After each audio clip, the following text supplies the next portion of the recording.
j'ai une conversion radicale, mais j'avais beaucoup d'attaches avec le monde. J'étais quelqu'un de très sociable et ça fait que j'avais beaucoup d'amis qui me proposent des choses, etc. Mais plus je me rapprochais de lui, plus ces choses-là s'éloignaient de moi. De la même manière que c'est une personne qui t'a ramené au Seigneur, c'est une personne qui peut t'en détourner. Waouh. Attends, ça, il faut répéter, attends un peu.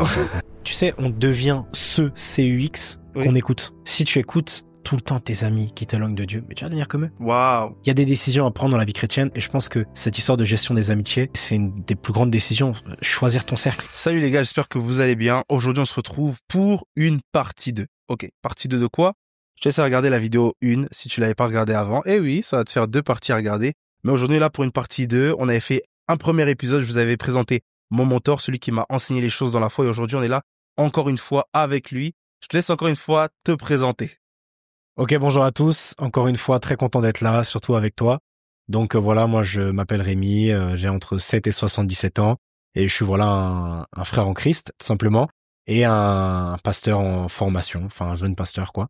Et on est là pour t'édifier et ça va être lourd. Ah, ça va vraiment être lourd. La première partie était vraiment édifiante. Ouais. Donc je t'invite vraiment à t'abonner, premièrement, à liker cette vidéo. Et également lâcher un commentaire. C'est vrai qu'on le dit pas assez souvent, mais c'est vrai que lâcher peut-être un avis, ce que t'as pensé de la vidéo, ça aide toujours, hein. Ouais, même quelle phrase t'as marqué ou quoi, ouais, ça peut être bien. Ah, ça c'est vrai que, ah oui, les phrases là qui marquent, parce qu'il y a des punchlines qui sortent ici, là, des fois c'est très... Ça va sortir cette émission, ça va sortir cette émission. Ça est vraiment bien. Et aujourd'hui, on va continuer dans un peu le même thème, mais cette fois-ci, on avait parlé beaucoup de consécration la dernière fois. Et je pense qu'on va vraiment axer dessus. Donc vraiment parler de la consécration et même aussi parler dans une deuxième partie des apports que ça va avoir sur nous dans notre propre vie. Ouais. Moi, premièrement, j'ai même une question. On avait parlé de l'appel. Ouais. Comment ça s'est passé le jour où tu t'es dit non, en fait là, je vais me consacrer à Dieu? Moi j'ai accepté le Seigneur il y a 10 ans donc. J'ai eu une vraie rencontre avec le Seigneur. Mais au début, j'étais un chrétien assez tiède. Okay. Tu sais, quand tu te convertis, si tu manques d'un entourage chrétien, si tu manques d'enseignement, c'est compliqué en fait de vraiment être vraiment dévoué, tu vois, dans ta marche avec Dieu. Mais ce qui s'est passé, c'est que je pense que le jour où j'ai vraiment pris la décision de vraiment me donner pleinement à Dieu. Mais là, on va aller sur notre thème, hein, je te préviens. Ah oui, non, y a pas de tu me lances. Ok. Y a pas de souci. C'est le jour où j'ai vraiment, je t'ai déjà chrétien, mais le jour où j'ai vraiment réalisé l'amour que Dieu m'avait manifesté sur la croix. Ok, extraordinaire. Extraordinaire. Le jour où j'ai réalisé à quel point Dieu m'aimait, pas au travers des mots, pas au travers de ce que quelqu'un m'a dit, mais le jour où j'ai eu la révélation que Jésus-Christ est mort pour moi, que Jésus-Christ a payé ce prix-là, les larmes ont coulé. Et en fait, le seul sentiment que j'ai eu dans mon cœur, c'est purée, mais comment est-ce que je lui rendrais ce qu'il a fait pour moi? Et je me suis rendu compte que le seul moyen de lui rendre le prix qu'il a payé pour moi, c'est de vivre pour lui. Et c'est ce jour-là que j'ai pris la décision de vivre totalement pour lui. Et ouais, moi, c'est comme ça que ça s'est fait. Je dirais, c'est incroyable parce que ça m'a fait exactement la même chose. C'est-à-dire qu'en fait, c'est vraiment le jour où j'ai réalisé le sacrifice de Jésus. Je me rappelle très bien de la musique. À chaque fois, je le raconte dans mon témoignage.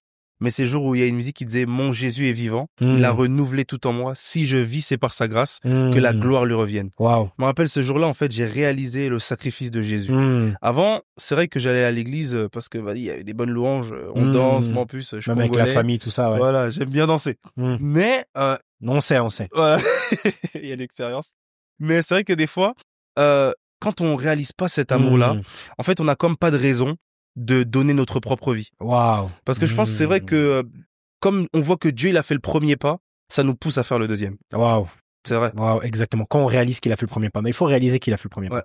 Il faut réaliser. Mais là on va sur un autre thème. Hein. Franchement. Attends, conduis parce que là tu me lances là. Non, franchement, je sens que t'es inspiré pour aller là-bas. Tu es mon invité. Franchement, le Saint-Esprit est présent. Tu peux aller là-bas. Hein.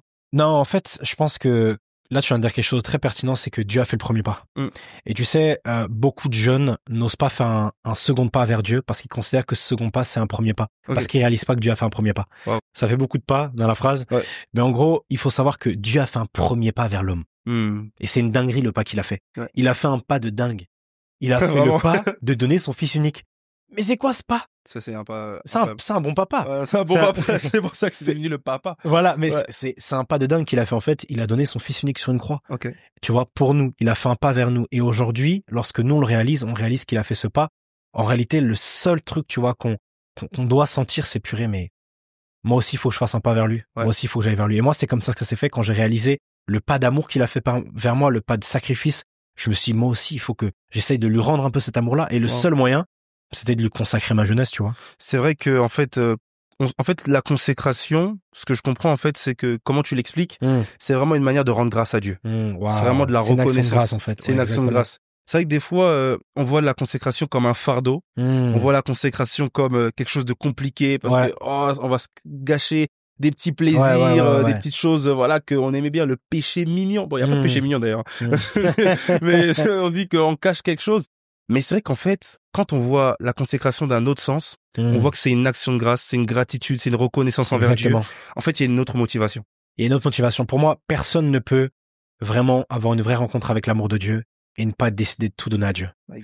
Si tu décides pas de tout donner à Dieu, c'est que t'as pas encore rencontré tout de Dieu. Ouais. Quelqu'un qui rencontre totalement l'amour de Dieu, il va totalement se donner à Dieu. Tu vois, se donner à Dieu, c'est comme une réponse en fait à son amour, tu vois. C'est la meilleure preuve d'amour que tu peux faire, tu vois. Lorsque quelqu'un vient, te fait un beau cadeau, en principe, si tu es un être humain normalement constitué, tu vas vouloir lui rendre. Tu vois, Dieu n'a pas attendu que j'arrête de faire des choses. Dieu m'a interpellé sur le chemin de mon péché. Wow, my God. Attendez, là, il vient de dire quelque chose. Dieu l'a interpellé sur le chemin de son péché. Wow. Dieu m'a interpellé sur le chemin de mon péché. Tu vois, c'est un peu comme Paul. Paul n'a pas prié, n'a pas jeûné. Paul était sur le chemin de Damas. C'est sur le point de faire un péché. Ouais. Mais Dieu l'interpelle là. Dieu est venu le chercher là, au carrefour de son péché. Ouais. Tu vois ou pas? Donc, la vie chrétienne, c'est pas arrêter de faire des choses, ensuite je me consacre. Consacre-toi, tu vas arrêter de faire des choses. Et moi, au début, je me suis dit, j'ai dit à Dieu, mais attends, mais regarde tout ce que j'ai. J'étais un impudique notoire. J'étais même connu pour être un gars qui va avec les filles, qui va à gauche, à droite ou quoi. Et je me suis dit, mais comment je vais arrêter? Tu vois? Je me suis dit, comment j'ai arrêté? Mais moi, je suis un gars, je bédave. Ouais. Je fume et tout, je vais arrêter comment? Et je m'en souviens qu'un frère m'avait juste exhorté, il m'a dit, mais rapproche-toi de Dieu, ça va partir. Je lui ai dit, mais comment ça partira? Il m'a dit, rapproche-toi de Dieu. J'ai dit, ok. Je commençais juste à prier. J'ai commencé à prier. Et tu sais, des fois, j'ai l'impression que quand je priais avant d'aller en cours, je priais 10 minutes, je faisais des prières vraiment de jeune converti, genre, Seigneur, cette journée, je veux marcher avec toi, je ne sais quoi. Et en fait, tu vois, juste ces temps de prière-là, ça faisait en sorte que la journée, quand on venait me proposer un joint, je fumais pas. Wow. Quand il y avait un truc bizarre, je fumais pas. Et tu sais, souvent, on réalise pas à quel point est-ce que juste cette histoire de prier un peu, ça élimine des choses dans nos vies. Ça fait le tri dans nos vies. Et moi, c'est ce qui s'est passé, je commençais à prier un peu, et je voyais que, purée, mais attends, aujourd'hui, j'ai prié, on est venu me proposer une occasion de péché, j'ai dit non. L'autre jour, j'ai pas prié, on est venu me proposer, j'ai dit oui. Ouais, tu vois? Je comprends. Moi, j'ai pas eu un christianisme, une conversion, j'ai une conversion radicale, mais j'avais beaucoup d'attaches avec le monde. Okay, j'étais quelqu'un de très sociable, et ça fait que j'avais beaucoup d'amis qui me proposent des choses, etc. Mais plus je me rapprochais de lui, plus ces choses-là s'éloignaient de moi. Wow. C'est juste ça, pour moi, la clé de commencer à se consacrer. Rapproche-toi de lui. Parce que c'est simple, William, hein. Toi, t'es là. Ouais. Admettons, derrière moi, il y a le monde. Et si je me rapproche de toi, je m'éloigne du monde. C'est ça. Sauf que les gens veulent s'éloigner du monde. Wow. Sauf qu'ils vont pas vers Jésus. Donc, au final, ils s'éloignent du monde, mais pour aller je ne sais où. Wow. Non, ça marche pas. Rapproche-toi de Jésus.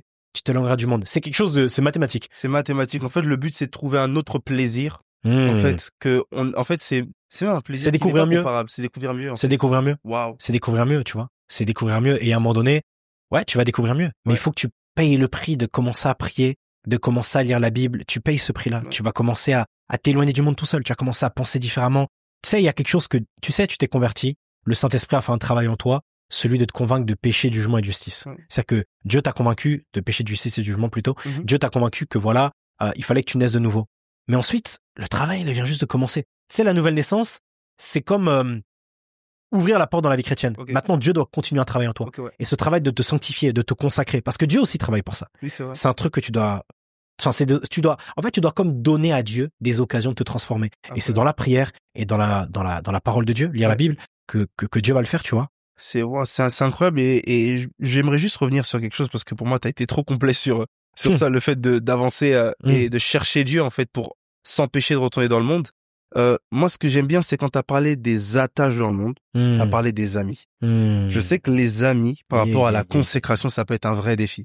Moi, je sais que personnellement, par rapport à ça, j'ai vraiment eu la grâce de gagner très vite les amis les plus proches de moi au Seigneur. Et c'est vraiment ça qui m'a aidé. Moi, je sais que j'ai un frère, beaucoup l'ont vu déjà sur la chaîne, on a fait des vidéos avec lui, il s'appelle Arsène. Et c'est vrai qu'en fait, très tôt, quand moi j'ai commencé à aller à l'église, en fait, directement, je me suis dit non, en fait, il faut que je gagne mes amis. Et moi, en fait, ce que j'avais fait, c'est que, bon, comme il y avait quand même ma famille qui s'était convertie avec moi, en fait, j'étais comme retiré de mes amis. Ouais. Et ça a fait en sorte que, de fil en aiguille, j'ai quand même réussi à en ramener deux à l'église. Donc c'est vrai que ça a été un peu plus simple. Mais est-ce que ça a été le même procédé pour toi dans ce processus de consécration? Est-ce que ça a été aussi simple? Tu sais, ce truc d'amitié, juste une petite parenthèse. Un jour, je m'en souviens que j'ai appelé un de mes pasteurs, qui est aujourd'hui au Canada, le pasteur Grâce ma foi, et je lui ai dit, je lui ai posé la question, je lui ai demandé, c'est quoi la plus grande clé de la vie chrétienne? Ok. Elle m'a dit, moi je m'attendais à qu'elle me dise la prière. Elle m'a dit la gestion des relations. Je dis comment ça? Wow. Elle dit la gestion des relations avec les personnes en haut. Premièrement Dieu, l'état de ta relation avec Dieu, l'état de ta relation avec tes mentors également, le fait d'avoir des mentors, l'état de ta relation avec les personnes qui sont au même niveau que toi, c'est-à-dire tes amis. Je crois que une des clés de la vie chrétienne, c'est la gestion des relations. Chercher à avoir une bonne relation avec Dieu, chercher à avoir une bonne relation avec des amis, chercher à avoir une bonne relation avec un entourage, tu vois, chrétien. Et notamment au niveau des amitiés, vu que tu parles des amitiés, moi je sais qu'au début, alors c'est marrant parce qu'il y avait des amis qui m'éloignaient de Dieu, mais j'avais à contrario d'autres, sûrement l'ami que t'as été pour Arsène par exemple, qui me rapprochait de Dieu. Wow. J'avais des amis qui me disaient mais non mais viens à la soirée. Je m'en souviens un jour j'avais un ami. il était fou ce mec. Oh les envoyés. Il me dit ouais viens dans la soirée et tout, on va fumer et tout ça. Je dis non désolé je vais plus dans les soirées et tout. Et il me dit mais pourquoi? Je lui dis désolé je suis devenu chrétien. Il me dit mais moi aussi je suis chrétien. Je lui dis mais je suis pas chrétien comme toi mon gars. Okay. Moi je suis pas chrétien comme toi. Ouais. J'avais d'autres amis qui me disaient mais pourquoi t'es allé là-bas? Mais qu'est-ce que tu fais? Mais pourquoi t'es allé là-bas? Mais non. En fait tu vois c'est marrant parce que moi dans ma vie chrétienne j'ai eu comme des amis qui représentaient Dieu, des amis qui représentaient le diable. Des amis qui m'amenaient en arrière, des amis qui m'amenaient en avant. Mais c'est là que tu te rends compte, et tu l'as dit par rapport à ton ami Arsène, qu'en fait, il y a des choix dans sa destinée à faire. Tu sais, il y a un moment donné, la consécration doit passer avant tout. Parce qu'en fait, c'est ta relation avec Dieu, elle doit passer avant tout. La vie chrétienne, c'est une vie de relation, mon gars. Il y a des relations qui doivent passer avant tout. Il y a des relations qu'on doit supprimer en faveur d'autres relations. Tu vois? Il y a des choses qu'on doit, il y a des amitiés qu'on doit laisser. Moi, il y a des amitiés que j'ai laissées. Et aujourd'hui, est-ce que je regrette? Pour aller où? Pour aller où? C'est vrai. Mais pour aller où? C'est vrai que pour aller où? Et moi, c'est vrai qu'un jour, le Seigneur m'a dit une phrase qui m'a marqué jusqu'à aujourd'hui. Et c'est vrai que je dis à toutes les personnes qui sont autour de moi, je dis, en fait, il m'a dit, de la même manière que c'est une personne qui t'a ramené au Seigneur, c'est une personne qui peut t'en détourner. Waouh! Attends, ça, il faut répéter, attends un peu. Faites en short. Non, parce que ça, c'est une phrase hyper puissante. Ouais, il m'a dit en fait que de la même manière que c'est une personne qui t'a ramené au Seigneur, c'est une personne qui peut t'en détourner. Mon gars, c'est par les hommes que Dieu passe pour apporter Christ. C'est par les hommes que le diable passe pour apporter le monde. My God. C'est par les hommes. Il faut comprendre que l'homme, l'être humain, c'est un canal. Que Dieu utilise ou que le monde utilise. C'est pour ça qu'il faut faire très, très attention aux fréquentations. Les mauvaises compagnies corrompent les bonheur. Tu vois, et j'aime bien quelque chose. Il dit pas les mauvaises compagnies vont déstabiliser. Corrompre. Wow. Le mot corrompre, il est terrible, hein. C'est vrai. C'est un mot de ouf. Il y a un virus, quoi, qui est rentré. Mais c'est un truc de dingue. C'est que tes bonnes habitudes, c'est de la prière et tout, elles vont commencer à être corrompues. Moi, j'ai vu des frères et sœurs en Christ commencer à leur foi a commencé à être corrompue à cause des relations. Et au contrario, j'ai vu des gens comme toi qui ont grandi avec Christ à cause des bonnes relations. Ce truc-là change tout. La gestion des amitiés. On peut être garanti de rester consacré, même en se mettant toujours dans une atmosphère de gens consacrés, en fait. Bon, après, t'as aussi tes efforts à faire, mais tu vois, par exemple, tu parles d'atmosphère de gens consacrés. Attends, la Bible parle du roi Saül. Le roi Saül va se mettre à prophétiser. Quand il va être au milieu de prophètes, les gens vont dire, mais attends, mais Saül fait-il partie des Saül est-il un prophète? Et, bah non, c'était pas du tout un prophète, mais il a été avec des prophètes. Tu vois?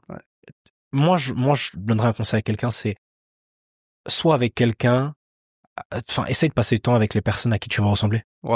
Essaye de passer du temps avec les personnes à qui tu veux ressembler. Faut entendre ça, parce que c'est important. Tu sais, on devient ce CUX qu'on écoute.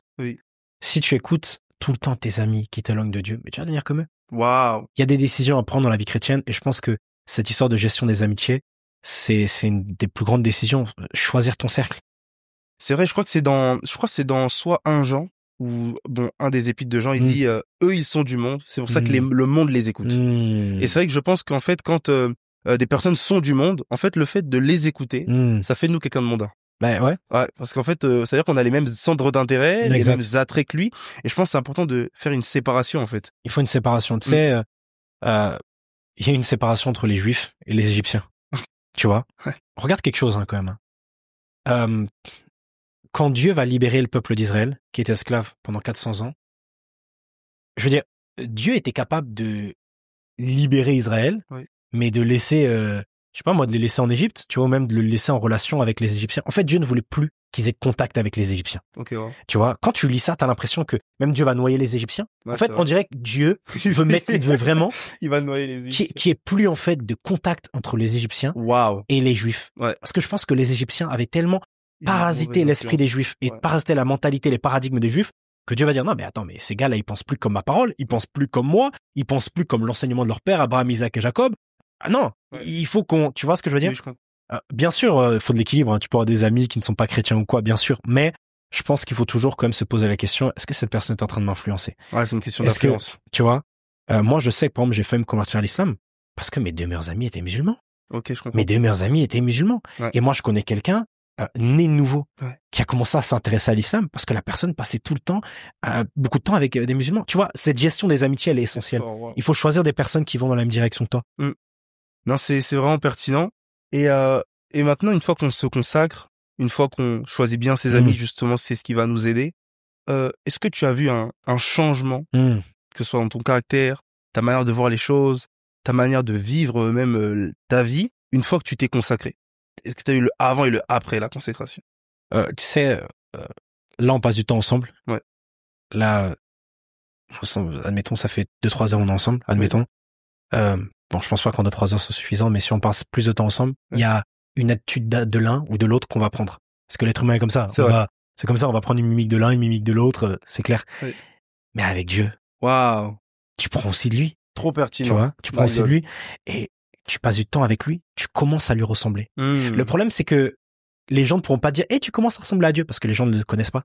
Ok. Tu vois? Oh my God, mais c'est fort. Quand les gens vont lire la parole de Dieu, ils vont voir le caractère de Dieu, ils vont dire, mais attends, mais t'aimes un peu comme lui, t'es miséricordieux un peu comme lui. Le but de la vie chrétienne, c'est le but ultime de la vie chrétienne, c'est ressembler à Christ. Wow. On appelle ça Christ formé en soi. Okay. C'est ressembler à Jésus. Mais le meilleur moyen que de lui ressembler, c'est passer du temps avec lui. Il va déteindre sur toi. Okay. Toi, tu vas pas déteindre sur lui. Tu vois, regarde, là, on est tous les deux. Ouais. Peut-être que moi, je vais déteindre sur toi et que tu vas déteindre sur moi. Okay. Mais lui, tu déteindras jamais sur lui. Il va jamais changer. La Bible dit qu'il ne change jamais. Il est le même hier, aujourd'hui, éternellement. Wow. C'est-à-dire, il a jamais pris des traits de caractère de Moïse, ni d'Abraham. C'est pas de nous qu'il va prendre. Ah, vraiment. Par contre, dans cette relation-là, lui, il peut déteindre sur nous. Ouais. Tu vois, tu commences à passer du temps avec lui. Moi, j'étais quelqu'un de très impulsif, très nerveux. Et j'ai vu, notamment ces dernières années, une paix, un calme, une douceur. Alors que j'étais pas du tout quelqu'un de doux. Mais une douceur s'installer en moi, une patience s'installer en moi, tu vois. C'est comme on disait dans la première émission, Moïse, qui était soi-disant l'homme le plus patient sur la surface de la terre. Ouais. Mais c'est Moïse le meurtrier qui va tuer un homme lorsqu'il avait 40 ans. Tu vois, il a 40 ans, il va tuer un homme. C'est comme une preuve de... Purée, il était nerveux quand même, hein. Tu vois, faut y aller, hein. Ouais, faut y aller. Tu vois. Mais plus tard, dans Nombre, la Bible dit que c'était l'homme le plus patient. Mais qu'est-ce qui s'est passé? Il a été exposé à quelqu'un. Être exposé à Dieu. Il a été exposé à Dieu. Il a été exposé à sa présence. Regarde, toi, tu as commencé à faire des vidéos en quelle année? Des vidéos, c'était 2014, je crois. 2014, tu vois. Donc on est 10 ans plus tard, pratiquement, un peu plus. Mais tu peux bien regarder à quel point est-ce que ton caractère a changé. Ah, c'est pas la même personne. Mais oui, parce que tu es devenu chrétien, ok. Parce que tu as passé du temps à la parole de Dieu, ok. Mais t'as également passé du temps avec quelqu'un qui a déteint sur toi, Dieu. Non, ça c'est vrai. Tu vois, il a déteint sur toi, mec. Ouais. Il a déteint sur toi, ta manière de penser, elle est différente. Tu vois plus les gens de la même manière. Ouais. Même, t'es miséricordieux. Ouais. Tu vois, quand quelqu'un te fait du mal, tu penses plus comme avant. À l'époque, t'étais là, tu retenais ça contre la personne. Maintenant, tu te dis, bon, c'est pas grave. Amen. Tu vois, il a fait une erreur, tu vois. Ouais. Il a déteint sur toi. Et c'est ça le mystère de la présence de Dieu. C'est que Dieu peut déteindre sur toi. Tu vois, Dieu peut déteindre sur toi de manière à ce que tu le ressembles de plus en plus. Et c'est ça, pour moi, la réussite dans la vie chrétienne. Wow. Pour moi, c'est là que tu te dis, ok, je suis en train de... Bon, après, c'est au retour de Jésus qu'on verra, mais je suis en train de réussir ma marche avec Dieu. C'est quand tu te dis, purée. En fait, je pense qu'un indicateur qui fait que... Enfin, qui te démontre que vraiment tu es en train d'avancer avec Dieu, c'est que tu le ressens de plus en plus. Wow. Les gens pensent que la preuve que je grandis avec Dieu, c'est que je vis des expériences spirituelles. Pour moi, la preuve que tu grandis, c'est que tu vis la plus grande des expériences. La transformation en Christ. Waouh. Pas en Christ, le fait d'être, mais en lui. Ouais. Tu vois? C'est ça, en fait, c'est que nous, on devient lui, en fait. Exactement. Nous, on devient lui. Tu vois? Pas forcément dans les actes à poser ou quoi seulement, mais dans ta manière de parler. Oui. Dans ton caractère, dans ta compréhension, tu vois? Ouais, dans mon cœur, tout ça, en fait. C'est ça, regarde, si je peux partager un verset, dans Actes chapitre 4, au verset 13, on va arrêter Pierre et Jean. On va les traduire en justice devant le Sanhédrin, etc. Les pharisiens vont les arrêter. Quand on va les arrêter, ils vont se défendre, Pierre et Jean. L'apôtre Pierre, l'apôtre Jean. Ils vont parler. Quand ils vont parler, ce qui va se passer, c'est que on va se dire, mais attends. Mais depuis quand ils parlent comme ça, eux? Parce qu'en fait, il faut savoir que Pierre et Jean étaient analphabètes, illettrés. Enfin, surtout Pierre, il est dit dans un contexte qu'en fait, il était comme analphabète. Ouais. Et illettré. Oui, mais comment alors est-ce que plus tard il va écrire sa lettre? Bah, il a dû apprendre, je sais pas. C'est ça, hein. Voilà. Il a dicté. Voilà, oui, de ouf. La vérité de ouf. La vérité, parce qu'il y a plein d'épîtres qui ont été dictés, que Paul a dicté et tout. Mais bref. Et, ils vont l'entendre parler. Attends, Pierre, c'était un pêcheur de poissons. Donc c'était un gars qui avait pas un rang social très élevé, mais il va parler avec une sagesse, avec une intelligence de dingue. Et le verset, acte 4, 13, la Bible dit, ils les reconnurent pour avoir été avec Jésus. Waouh. Pour moi, ça, c'est Pasteur Bénin qui dit ça. Il dit ça, c'est le secret de la vie chrétienne. Le secret de la vie chrétienne. Il dit ça, le secret de la vie chrétienne. My God, j'ai envie de... Je comprends ce qui se passe ici. Non, ça fait quelque chose dans mon cœur. Ça donne vraiment envie de prier. Ah, je vais te prier. Mais c'est justement ça qu'on veut dans cette émission, pousser les gens à la prière. Et d'ailleurs, on va prier pour eux, je pense. Ok. On va vraiment prier pour eux et je vais vraiment t'inviter à prier pour eux pour qu'ils vivent ça. Je sais que vraiment t'es quelqu'un qui porte la présence de Dieu, qui s'est vraiment consacré et qui vraiment a vu des résultats justement par rapport à ça. T'as pu faire le témoignage. Et je pense qu'il y aurait rien de plus beau que de terminer cette émission en priant pour que quelqu'un puisse avoir cette même grâce en fait, de vivre la consécration et ça dans sa vie en fait. Amen. Je vais prier pour vous. Je vais vraiment demander au Seigneur de vraiment étendre sa main sur vous par la grâce de Dieu et de vraiment vous étendre sa main sur vous pour que vous viviez également une jeunesse consacrée, une jeunesse remplie d'une relation ou plutôt une jeunesse où vous vivez une relation avec Dieu profonde, intime et qui vous transforme. Voilà. Seigneur, je te bénis pour mes frères et mes sœurs qui regardent cette vidéo. Seigneur, je prie au nom de Jésus que tu leur fasses cette grâce, Seigneur, que tu nous as faite, Seigneur, cette grâce d'être jeunes et consacrés à toi, Seigneur. Cette grâce, Père, de nous relever à chaque fois que nous sommes tombés. Nous prions au nom de Jésus que tu fasses la grâce à nos frères, à nos sœurs, Seigneur, de vivre une profonde amitié, une profonde intimité avec Dieu. Seigneur, donne-leur la sagesse et l'intelligence de faire les bons choix dans leur destinée. Donne-leur la sagesse et l'intelligence de faire passer toujours ta parole et ta présence au premier plan. Seigneur, je prie pour mes frères et sœurs qu'ils vivent, Père, une jeunesse consacrée, une jeunesse, Père, jalonnée d'expérience, une jeunesse remplie d'intimité avec toi au nom de Jésus. Seigneur, qu'ils vivent ta présence, qu'ils vivent ton amour, qu'ils vivent la révélation de l'amour de Dieu manifesté sur la croix, qu'ils vivent, Père, une jeunesse chrétienne épanouie, une consécration épanouie, une sainteté épanouie au nom de Jésus. Que Dieu soit leur Seigneur, que Dieu soit leur Sauveur, que Dieu soit l'alpha et l'oméga de leur jeunesse, Seigneur, et qu'ils accomplissent dans leur jeunesse des exploits et dans cette génération des exploits au nom de Jésus-Christ. Amen. Amen, amen, amen. Amen. Amen. Waouh, franchement, cette émission était ce podcast était extraordinaire. On a vraiment été bénis. Il y a beaucoup de choses qui ont été dites. Ouais. Il y a tellement à dire. Voilà, mais de toute façon, je vous l'annonce, ce sera de manière récurrente qu'on aura, ici, sur ce plateau, hein, voilà. Je reviendrai. Voilà, franchement, ça non, il y a trop de choses à dire. Il y a trop de choses à dire. Il y a trop de thèmes. Franchement, il y a trop de thèmes. Parce que là, c'était même pas le thème de base sur lequel on devait aller. Mais bon, c'était ce que le Seigneur voulait, en tout cas. Amen, je pense que ça a parlé à quelqu'un. Bon, en tout cas, si vous voulez également le suivre sur ses pages, n'hésitez pas, je mettrai ça en première ligne de la description. D'ailleurs, même dans la dernière vidéo, je vous avais vu, je l'ai fait. Donc, vraiment, si vous voulez suivre sur Instagram, TikTok, vous allez voir, il y aura plein de contenus super édifiants. Allez-y, n'hésitez pas. Amen. N'oubliez pas, abonnez-vous à la chaîne YouTube, likez, abonnez-vous également, voilà, les suivez également sur l'Insta, tout ça. Et puis, on se retrouve pour une prochaine vidéo. On est ensemble. C'était Remy B.I.G. On est ensemble. À la prochaine. On est ensemble.